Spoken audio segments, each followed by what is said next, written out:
जी break से आगे वापस आपको कहेंगे एक बार फिर से खुश आमदीद एंड सुबह खैर। और आपको पता है कि पाकिस्तान और सऊदीया के दरमियान जो माहदे हुए हैं इस पे पूरी दुनिया की नज़र है कि उनके दरमियान तारीखी दिफाई माहिदा खित्ते की सियासत और मईशत के लिए एक गेम चेंजर साबित हो सकता है।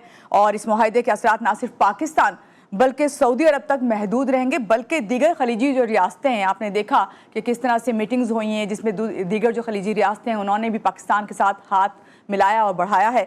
तो वहाँ पे जैसे यूएई और कतर का हम जिक्र करेंगे उस पर भी असरात गहरे होंगे। ख़ास तौर पर वहाँ मुकीम पाकिस्तानी कम्युनिटी और बिजनेस कम्युनिटी जो है इस माहदे को किस नज़र से देख रही है। क्या ये माहदा हमारे यहाँ रोज़गार और बिजनेस के नए मौके फराहम करेगा और पाकिस्तानी जो सरमायाकार हैं उनके लिए खलीज की मार्केट कितनी अट्रैक्टिव जो है वो होती जा रही है। इन्हीं पहलुओं पे आज हम बात करेंगे। हमारे साथ जो गेस्ट हैं पहले उनका तारुफ आपसे करवाऊंगे। हमारे साथ मौजूद हैं जनाब यूएई में मुकीम रियल एस्टेट बिजनेसमैन नवाब उस्मान अली। इनसे मिलते हैं और जानते हैं। अस्सलाम वालेकुम, कैसे हैं नवाब? सबसे पहले तो सुबह खैर। वालेकुम सलाम, मैं बिल्कुल ठीक ठाक। Thank you for having me in your show. और पहले आपका शुक्रिया कि आप टाइम निकाल के आओ। और अभी अपनी आप रूटीन जब मुझे बता रहे थे तो मैंने कहा ये तो भाई आपके साथ बहुत गलत हो गया कि आपको सुबह सुबह बुला लिया, लेकिन ये अच्छा इसलिए होगा कि जब आप लोगों को बता के जाएंगे कि हम जिस पे बात करने जा रहे हैं कि इसके लिए कितने फ़ायदे हैं, कितने मौके ख़ास तौर से पाकिस्तानियों के लिए। तो यहीं से बात स्टार्ट करते हैं कि पाकिस्तान और सऊदी अरब की जिस दिफाई मुआहदा हुआ है इसको वहाँ पर जो यूएई में मुकीम पाकिस्तानी कम्यूनिटी है किस नज़र से देख रही है?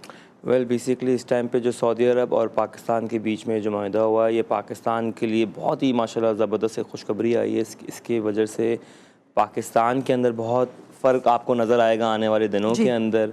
दुनिया के अंदर बहुत इम्पैक्ट बढ़ा है, हमारे पासपोर्ट की वैल्यू बढ़ी है। ये बहुत ही ज़रूरी माहिदा था और जिस टाइमिंग पे ये माहिदा हुआ है इसकी इम्पोर्टेंस और वैल्यूबल हो गई है बेसिकली। सही है। और जहाँ तक हम बिज़नेस की बात करते हैं दुबई के अंदर के उन लोगों को क्या बेनिफिट हुआ है, डेफिनेटली जब से स्पेशली क्योंकि देखें सऊदी अरब मेन जीसीसी का ना कंट्रोल संभालता है। सही है। और हम माशाल्लाह से अब हम लोग उनका दिफा करेंगे which will be proud for us कि हमारे लोग मक्का में खड़े होंगे और लोगों का दिफा करेंगे। As a Muslim it's a very proud thing for us now. And if you look at the business sector in numbers, definitely Pakistani जो मुकीम थे उनके लिए चीज़ें और इजी हो गई हैं। जिस तरीके से यूएई के अंदर आपने देखा होगा कि पहले वीज़ेस के बहुत इश्यूज आ रहे थे, it's all resolve now. Recently तो बहुत ज़्यादा था। बिल्कुल, देखिए now they need quality not quantity, very clear.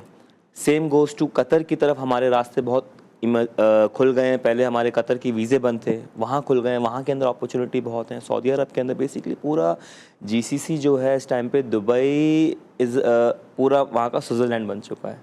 It's वहाँ का जो यूरोप कहलाता है जीसीसी का उसको अब हम दुबई कहते हैं। हर चीज़ एक दूसरे से कनेक्टेड हो रही है। वहाँ पे भी आपकी इत्तेहाद रेलवे शुरू होने वाली है जो कि पूरे सऊदी अरब, दुबई, दोहा, कतर सबको एक ट्रेन कनेक्ट कर देगी जिसका वीज़ा भी आने वाले दिनों के अंदर एक हो जाएगा। तो आपको दुबई का वीज़ा लेने की ज़रूरत नहीं, आपको सिर्फ जीसीसी का वीज़ा लेना है। तो डेफिनेटली अगर आप जीसीसी के अंदर अपना कारोबार करने के लिए देखते हैं तो आई थिंक दुनिया के अंदर आज के हालात के अंदर दुबई से ज़्यादा सेफेस्ट सिटी, प्रॉफिटेबल सिटी जिसके अंदर हर बंदा खुश है। आई एम टॉकिंग अबाउट सब कारोबार, रियल एस्टेट सेक्टर नहीं, ट्रांसपोर्टेशन, रेस्टोरेंट बिजनेस हो गए, इवेंट बिजनेस हो गए, न्यूज़ चैनल्स हो गए। You keep your name and everyone is happy there. बड़ी आपने अच्छी बात कही कि सब लोग खुश हैं वहाँ पे और फिर सब एक दूसरे से कनेक्टेड और ज़्यादा हो जाएंगे जिस तरह होने जा भी रहे हैं। बिल्कुल।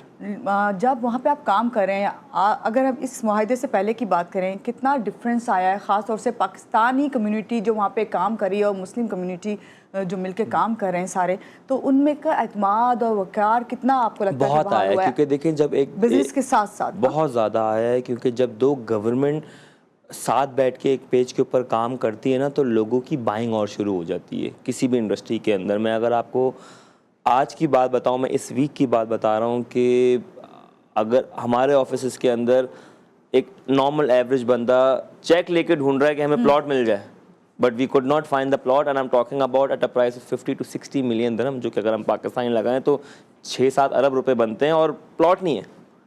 तो इस टाइम पे वो सिनेरियोज है मार्केट के अंदर, लोगों का बड़ा इम्पैक्ट था जो स्पेशली इजराइल और जो कतर के अंदर जो लास्ट टाइम अभी जो सिनेरियोज हुए थे उससे जीसीसी की मार्केट बहुत इम्पैक्ट करेंगी। बट दुबई ने हमेशा सबको गलत ही प्रूफ किया है, रॉन्ग।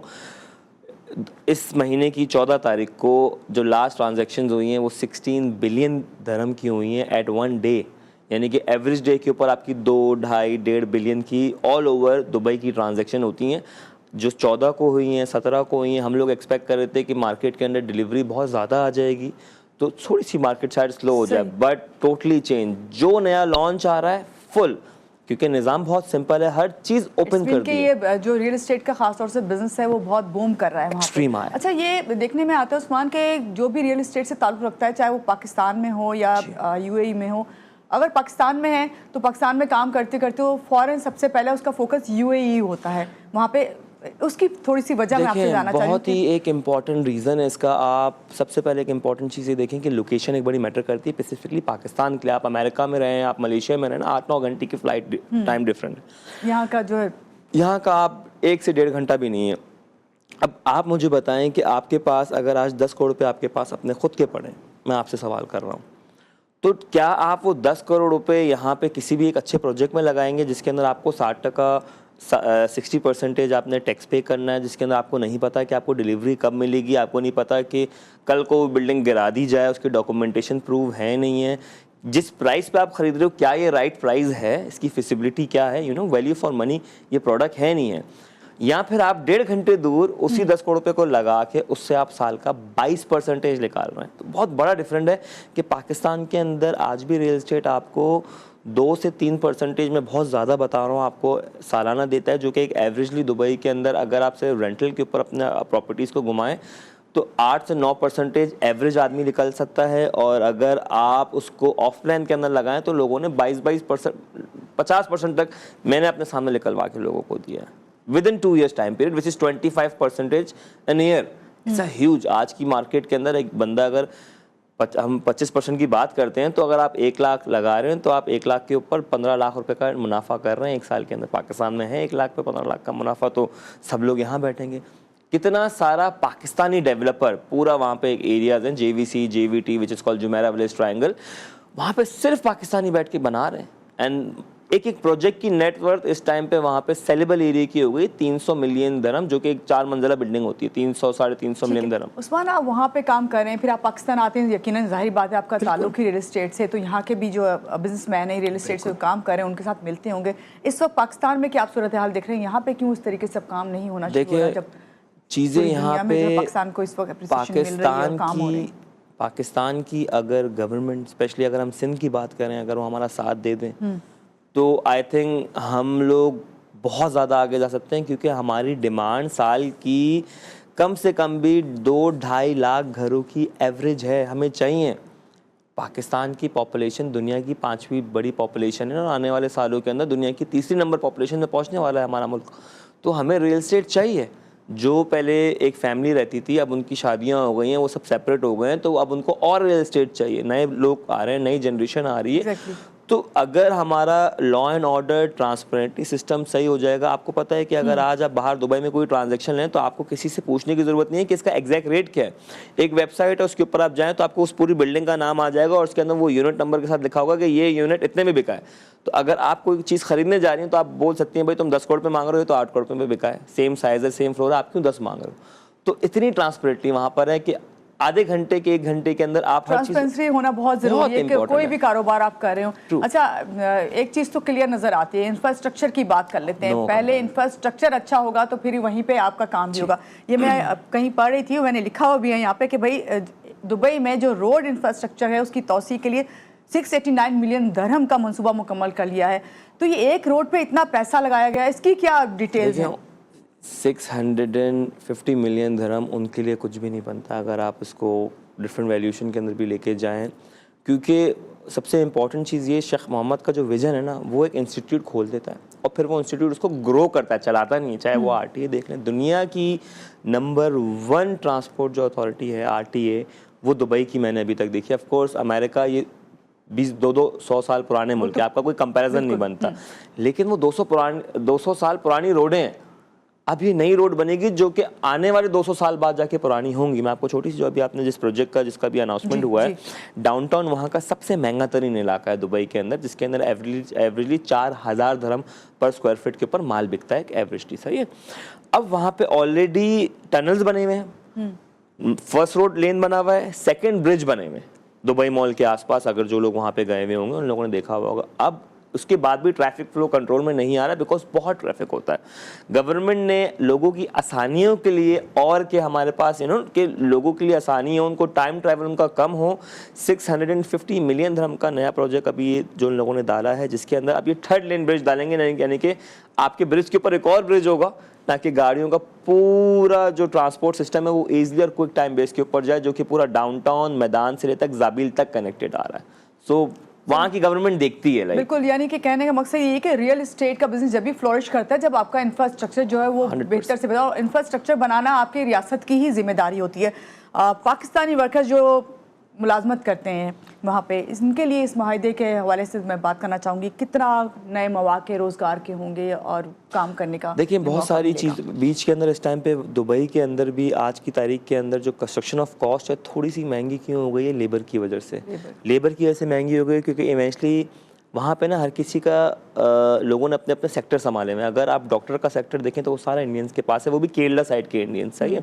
अगर आप कॉर्पोरेटिव लेवल की हायर जॉब्स देखें उसमें सिर्फ इंडियंस आपके बैठे हुए हैं। अगर आप ट्रांसपोर्टेशन सिस्टम देखें तो हमारे सारे पठान भाई पाकिस्तान की टैक्सियाँ वहाँ पे कंट्रोल करके बैठे हुए हैं। और इसी तरीके से जो हमारा लेबर तबका है उसके अंदर आपका बांग्लादेश आता है, पाकिस्तान की भी अपने सेक्टर आते हैं, इंडियंस भी लोग आते हैं। तो चीज़ें थोड़ी सी स्लो हैं क्योंकि लेबर की शॉर्टेज है।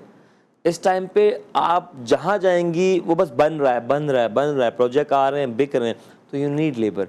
तो अगेन उसके अंदर भी सिंध गवर्नमेंट ने यूएई गवर्नमेंट से पर्सनल लेवल के ऊपर बात करी है कि उनको भी कोटा ज़्यादा से ज़्यादा दिया जाए, और इवेंचुअली दे नीड अस। जी, very simple, we had people, we are the one who have build the whole city.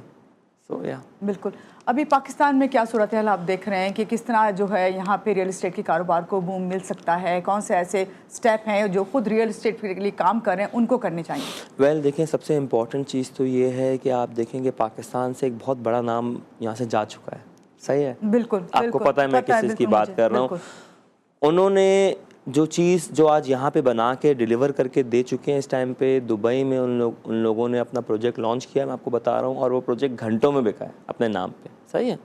They are still making money, उनको आज कोई भी फ़र्क नहीं पड़ा। लेकिन लोगों को यहाँ पे गवर्नमेंट को इस चीज़ का अंदाज़ा है, they can feel it, but वो कुछ कर नहीं रहे हैं। कि मैं आपको रिसेंटली एक्सपीरियंस दे रहा हूँ कि मैं एक फर्नीचर मार्केट में गया था एक छोटी सी चीज़ लेने के लिए, वो पूरी मार्केट बैठी हुई क्यों? क्योंकि एक इतने बड़े एम्पायर को रोकने की वजह से वहाँ पे ऑफिसेज डलते थे, फर्नीचर वालों से लेकर बल्ब वालों से लेकर कितनी जॉब्स रुक गई हैं, उनके साथ मुंसलिक हैं बहुत है ना। मतलब आपकी जो सरिया सप्लाई कर रहे हैं, आपका जो ईट सप्लाई कर रहे हैं, लेबर सप्लाई कर रहे हैं, वॉशरूम का, मतलब एवरी सिंगल थिंग। तो सिर्फ रियल एस्टेट नहीं रुका है, इस प्रोजेक्ट को रोकने की वजह से पूरा काम का निज़ाम रुक चुका है, जो कि लोग नहीं देख रहे हैं। आप शॉपों में जाएंगे, आप फील करेंगे, जिसके पास आप जाओ कि भाई आपने इतनी महंगी शॉप लिया, आप रेंट ले रहे हो, आप 50 लाख रुपए का एक छोटा सा एक किचन सेल कर रहे हो, तो कह रहे हैं सर बिक ही नहीं रहा, बिकॉज लोग घर नहीं बना रहे, क्वांटिटी बहुत कम है। क्योंकि देखिए पाकिस्तान के अंदर ना हर हफ्ते कोई नया घर नहीं खरीदता है, इवेंचुअली एक स्लो सिस्टम है कि जब शादियां होती हैं एक सीज़न आता है बेसिकली आपका बाइंग एंड सेलिंग का, यहाँ पे चीज़ें सीजनल वाइज चलती हैं, वहाँ पे नंबर वाइज चलते हैं, because you make good money out of the projects. यहाँ का निज़ाम को बेहतर करने का हम लोगों ने पहले भी सिंध गवर्नमेंट को बाकायदगी से बैठ के एक प्रपोज़ल डाला था कि यहाँ पे भी एस्क्रो अकाउंट के निज़ाम हों हर प्रोजेक्ट के अंदर। ऐसा नहीं है कि यहाँ पे नहीं है, यहाँ पे हमारे डिफेंस के अंदर सी फेसिंग के कुछ प्रोजेक्ट्स बन रहे हैं जिसमें एस्क्रो अकाउंट का निज़ाम डाला हुआ है, ट्रांसपेरेंटली चीज़ें रखी हैं और माल बिक रहा है वहाँ पे भी। लेकिन अगेन आप परसेंटेज देखें ना, जो इमार दुबई के अंदर, I don't want to take any wrong number, but somewhere around $600 million plus तक की सेल करता है एवरेजली, वो उसका पाकिस्तान सिर्फ 1% भी नहीं कर पा रहा है। बिल्कुल। अगर आप हमारी जीडीपी देखें कि हमारी जीडीपी रियल एस्टेट के अंदर कितना कंट्रीब्यूट करती है, इट्स ओनली 4%, जो कि वो 40% से ज्यादा कर सकती है। लाहौर भी तो हमारा पाकिस्तान के अंदर आता है ना। बिल्कुल, बात वही है उस्मान, वहीं आके बात रुक जाती है जहां इंफ्रास्ट्रक्चर की बात होती है। इंफ्रास्ट्रक्चर अगर शहर का ठीक नहीं होगा तो कोई भी रियल एस्टेट कारोबार करने वाला, कोई भी बिल्डर, कोई भी डेवलपर उस तरह से अपनी परफॉर्मेंस नहीं दे सकता, क्योंकि जब आपको उन्हीं सड़कों से गुजर के जाना है ना, कितना ही अच्छा अंदर प्रोजेक्ट क्यों ना हो। बहुत शुक्रिया आज के प्रोग्राम में आप तशरीफ लाए, बहुत अच्छा लगा आपसे मिलकर, और आपने ख़ास तौर से वहाँ पे जो यूएई में काम कर रहे हैं लोग और उनके हवाले से आपने बताया कि इस दफ़ाई मुआहदे जो कि सऊदी और पाकिस्तान के दरमियान हुआ है उससे बहुत फ़र्क पड़ा है। अल्लाह करे आइंदा आने वाले दिनों में पाकिस्तान पे भी बहुत ज़्यादा इसके असरात जो है नुमाया नजर आए, खास तौर से रियल एस्टेट का कारोबार जो इस वक्त बैठा हुआ है, अल्लाह करे कि फ्लोरिश करे। यहाँ लेंगे एक छोटी सी ब्रेक के बाद वापस आते रहिएगा हमारे साथ।